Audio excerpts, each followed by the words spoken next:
નમસ્કાર મિત્રો, હું ગોપાલ ઇટાલિયા. દોસ્તો, આજે 6 ઓગસ્ટ 2025 ગઈકાલે હું ગુજરાતની વિધાનસભામાં જઈને માનનીય મુખ્યમંત્રીશ્રીને રૂબરૂ મળ્યો હતો. મારે આજે અત્યંત દુઃખ સાથે આપ સૌને એક વાત જણાવી છે. આપણને પીડા થાય, આઘાત લાગે, એમ થાય કે શું માણસમાં સમજણ નહીં હોય કે સમજવા માંગતા નહીં હોય.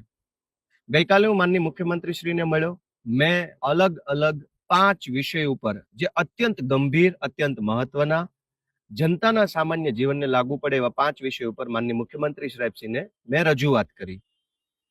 તેમાં એક રજૂઆત એવી છે કે ગુજરાતની અંદર હાલમાં ખેડૂતો માટે કોઈ પણ પ્રકારની પાક વીમા યોજના અમલમાં નથી. સ્વર્ગસ્થ મુખ્યમંત્રી માનનીય વિજયભાઈ રૂપાણી સાહેબ જ્યારે મુખ્યમંત્રી હતા ત્યારે એમણે મુખ્યમંત્રી કિસાન સહાય યોજના નામની એક યોજના બનાવી હતી. આ યોજનામાં એમણે એવું જાહેર કર્યું હતું કે અતિવૃષ્ટિ, અનાવૃષ્ટિ અને કમોસમી વરસાદ એટલે કે માવઠું, ખૂબ વરસાદ પડી જાય તો પણ ખેડૂતને પાક નુકસાનનું વળતર આપવું, બિલકુલ વરસાદ ન પડે, દુષ્કાળ થાય તો પણ ખેડૂતને નુકસાનીનું વળતર આપવું, માવઠું થાય તો પણ ખેડૂતને નુકસાનીનું વળતર આપવું, આવી એક યોજના વિજયભાઈ રૂપાણી સાહેબે બનાવી હતી. પરંતુ એ યોજના બની, એનો અમલ આજ દિવસ સુધી થયો નથી.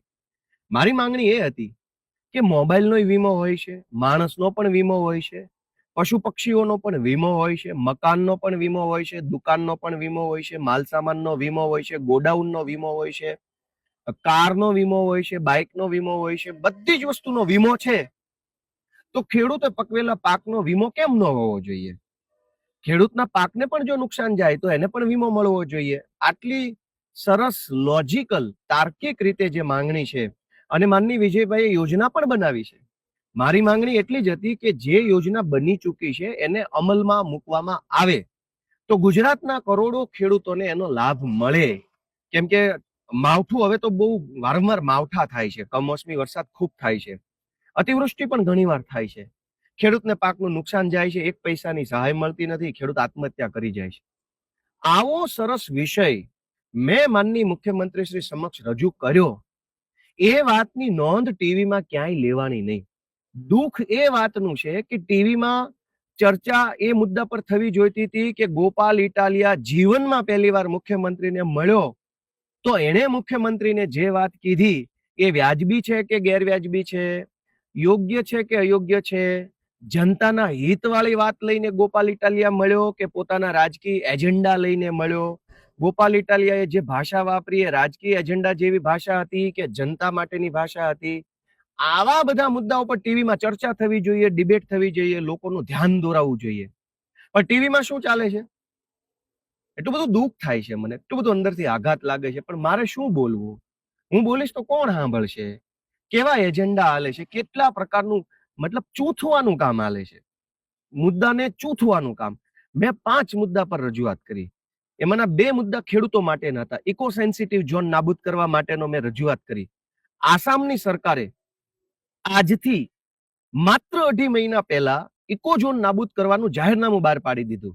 મેં એ જાહેરનામાનો નંબર, જાહેરનામાની તારીખ, તમામ વસ્તુ મુખ્યમંત્રીશ્રીને આપી અને કીધું કે જો આસામની સરકાર 2.5 મહિના પહેલા ઇકો ઝોન નાબૂદ કરી શકે તો આપણા ગુજરાતના ખેડૂતો તો 1.5 વર્ષથી ઇકો ઝોનની વિરુદ્ધ લડાઈ લડી રહ્યા છે.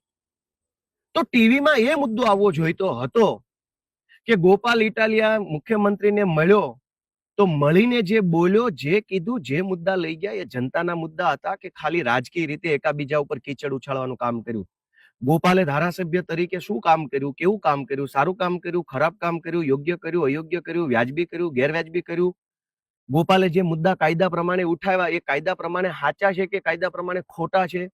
એ બધી વસ્તુ ઉપર જો ટીવીમાં વિશ્લેષણ થાય તો હજારો લોકોને સાચી વાત જાણવા મળે. પણ મારું દુઃખ એ વાતનું છે કે ટીવીની અંદર એકદમ મતલબ ચૂથવાની વાતો હાલે છે, કેવા કેવા વિષયો, કેવી કેવી વાતો હાલે, જેનો ગુજરાતની આમ જનતાને કોઈ ફાયદો નથી. હું કાલે મુખ્યમંત્રીશ્રીને મળવા ગયો, મારા જીવનની પહેલી મુલાકાત હતી. પહેલી વાર મેં મુખ્યમંત્રીની ચેમ્બર જોઈ. મુખ્યમંત્રીની ચેમ્બરની બહાર મંત્રીઓ ઉભા હતા, અનેક ધારાસભ્યો ઉભા હતા, પૂર્વ ધારાસભ્યો ઉભા હતા, ગુજરાતના નામચીન લોકો જેને તમે જિંદગીમાં નજીકથી ના જોયા એવા લોકો ત્યાં ઉભા હતા. ઓછામાં ઓછા હું તમને એવું કહી શકું, અતિશયોક્તિ ન લાગે તો 100 જેટલા માણસો, ગુજરાતના ટોપ નામચીન માણસો છે એ ત્યાં ઊભા હતા. અને લાઈન જેવું કોઈ લાઈનમાં નતું ઊભું, કેમ કે એટલા બધા જાજા માણસો હતા કે એ સારું, પણ બધા પોતપોતાની રીતે જેને જ્યાં જગ્યા મળે ત્યાં ઊભા હતા. કાલે મને ભાજપના અનેક ધારાસભ્યો મળ્યા, પૂર્વ મંત્રી મળ્યા, ચાલુ મંત્રી મળ્યા, ગુજરાતના પ્રતિષ્ઠિત આગેવાનો મળ્યા, વેપારીઓ મળ્યા, 100 વખત છાપામાં આવી ગયા હોય એવા સામાજિક ને રાજકીય અગ્રણીઓ, વેપારી અગ્રણીઓ મળ્યા, બધા જ મળ્યા છે. કેમ કે બધા જ મુખ્યમંત્રીની ચેમ્બરની બહાર ઊભા હતા, તો હું ઊભો હતો. કોંગ્રેસના નેતાઓ મળ્યા, ભાજપના નેતાઓ મળ્યા, ધંધાવાળા મળ્યા, વેપારવાળા મળ્યા, કલાકારો મળ્યા, જથ્થાબંધ માણસો કાલે ત્યાં ઊભા હતા. કેમ કે મુખ્યમંત્રીની ચેમ્બર છે એની બહાર બધા જ ઊભા હોય, બધા જ વાતો. અને મને, હું ત્યાં જાઉં અને કોઈ મને કંઈક બે શબ્દો રામ રામ કરે, શુભેચ્છા આપે, કોંગ્રેચ્યુલેશન્સ કરે, કોઈ મને કંઈક પૂછે કેવું લાગે છે, શું છે, તો શું એની યાર વાત નહીં કરું? ગોપાલ ઇટાલિયા જિંદગીમાં પહેલી વાર મુખ્યમંત્રીને મળ્યા પછી એણે પહેલી વખત શું કામ કર્યું? પોતાનો રાજકીય એજન્ડા લઈને ગયા, બીજેપીનું ખરાબ ચિતરવા માટેની માનસિકતા લઈને હું વિધાનસભામાં ગયો, અથવા હું બહુ મહાન ક્રાંતિકારી છું એ મારી છબી ચમકાવવા માટે ગયો, કે ખરેખર હું જનતાના જીવનને લાગુ પડતી હોય એવી કોઈ વ્યાજબી વાત લઈને ગયો? એનું કોઈ વિશ્લેષણ જ ટીવીમાં નથી. કે ગોપાલ ઇટાલિયા છબી ચમકાવવાની વાત લઈને ગયો, ભાજપનું ખરાબ દેખાય એવા એજન્ડા લઈને ગયો, મુખ્યમંત્રીને ખરાબ ચિતરી શકાય એવું કઈ લઈને ગયો, કે ખરેખર આમ જનતાને લાગુ પડતી હોય એવી વ્યાજબી વાત લઈને ગયો? એ બાબત ઉપર ટીવીમાં કોઈ ચર્ચા જ નથી. મારે નામ નથી લેવા કે ત્યાં કોણ કોણ મને મળ્યા, મને કેટલાય લોકોએ હાથ મિલાવ્યો, અભિનંદન આપ્યા, નમસ્તે કર્યું, મારી યારે ફોટા પડાવ્યા, કદાવર માણસો હતા. મેં કીધું ચાલુ મંત્રી ત્યાં ઉભા હતા, એટલા ડિસ્ટન્સ ઉપર, 1 ફૂટના ડિસ્ટન્સ ઉપર ચાલુ મંત્રી ઉભા હતા. આ બાજુ પૂર્વ મંત્રી 2-3 ઉભા હતા, આ 2-4 ધારાસભ્યો અહીંયા ઉભા હતા, કોંગ્રેસના ધારાસભ્યો આ બાજુ ઉભા હતા, હું ઉભો હતો, અનેક એવા માણસો હતા, વેપારીઓ, બધા મોટા મોટા નામચીન વેપારીઓ. હું અત્યારે નામ બોલું તો ગુજરાત આખું એમ કે હા, નામ સાંભળેલો માણસનું. પણ ચર્ચા ટીવી પર શેની થવી જોઈએ? કે કોણ કોને મળ્યું, કોણ કોને ફોટો પાડ્યો? એ તો મુખ્યમંત્રીનું કાર્યાલય છે, ત્યાં તો આખી ગુજરાતના માણસો આવતા હોય, બધા એકાબીજાને મળે તો સ્વાભાવિક છે. એટલે મને એટલું બધું દુઃખ લાગ્યું, એટલો બધો આઘાત લાગ્યો કે આ ગુજરાતની કેવી અધોગતિ હશે. આપણું દુર્ભાગ્ય તો જુઓ, જે મુદ્દાની ચર્ચા થવી જોઈએ એ મુદ્દો ટીવીમાં નથી. એટલો બધો આઘાતજનક બાબત છે. ભગવાન આપણને બધાને થોડીક શક્તિ આપે, જાણવાની, સમજવાની, જોવાની. હું કાલે પહેલી વખત ગયો, મેં ટાઉન પ્લાનિંગનો મુદ્દો ઉઠાવ્યો કે ટાઉન પ્લાનિંગની અંદર ભયંકર ભ્રષ્ટાચાર હાલે છે. અને ભ્રષ્ટાચાર છે એ આમ જનતાને નડે છે.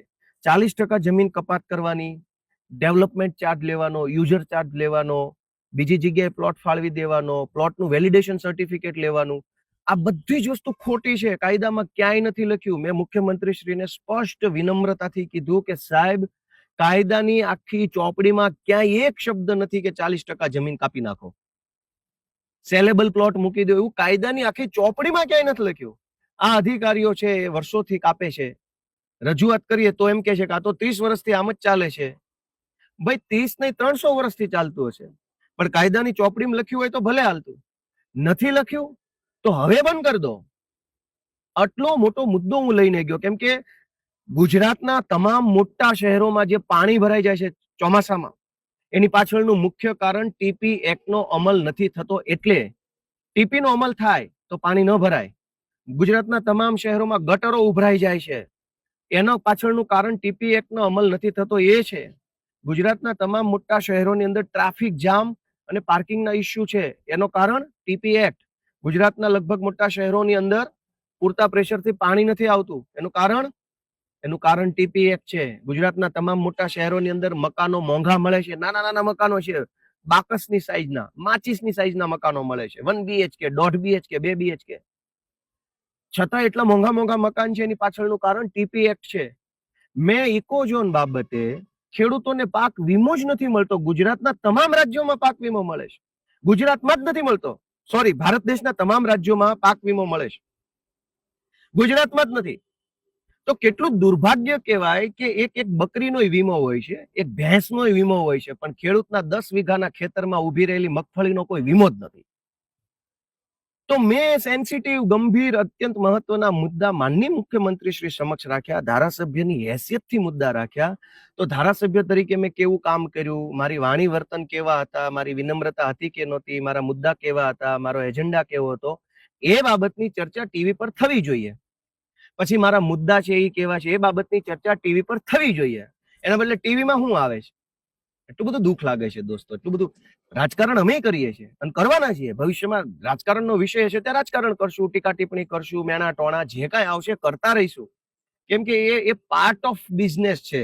રાજનીતિમાં છીએ તો જાણતા કે અજાણતા, મનથી કે કમને કાંઈક તો બોલવું પડતું હોય છે. કાંઈક બોલીએ તો કાંઈક થાય. પણ જ્યારે હું મુખ્યમંત્રીને એક ધારાસભ્ય તરીકે મળું છું, એ ઘટનાને બતાવવાના બદલે મુખ્યમંત્રી કાર્યાલયની બહાર કોણ મળ્યું, શું વાત કરી, એ ક્યાં ચર્ચાનો વિષય છે? મુખ્યમંત્રી કાર્યાલયની બહાર હાઈ પ્રોફાઇલ માણસો હંમેશા રહેવાના, ટોળા મોઢે રહેવાના, વર્ષોથી રહે છે. સીએમના ચેમ્બરની વેઇટિંગ રૂમમાં હાઈ પ્રોફાઇલ માણસો જ બેઠા હોય છે. એ ચર્ચાનો વિષય નથી. ચર્ચાનો વિષય એ છે કે ધારાસભ્ય મુખ્યમંત્રીને મળ્યા તો ચર્ચા શું કરી, એ ચર્ચા સાચી છે ખોટી છે એમ. અથવા જે ભાઈના વિશે વાત છે એ આવ્યા હતા ત્યાં મુખ્યમંત્રીને મળવા, એમણે શું રજૂઆત કરી, શું ચર્ચા કરી, કેમ કોઈ પૂછતું નથી?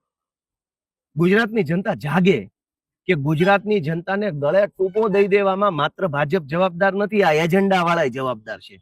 જે રોજ જાગીને તમને એજન્ડા બતાવે છે, સાચી વાત કોઈ બતાવવા તૈયાર નથી, સાચો મુદ્દો બતાવવા તૈયાર નથી. અવડો મોટો ખેડૂતોનો મુદ્દો છે, ઇકોઝોન, પાક વીમો, ટાઉન પ્લાનિંગ, આખા ગુજરાતની જનતા રીબાય છે ટાઉન પ્લાનિંગના કારણે.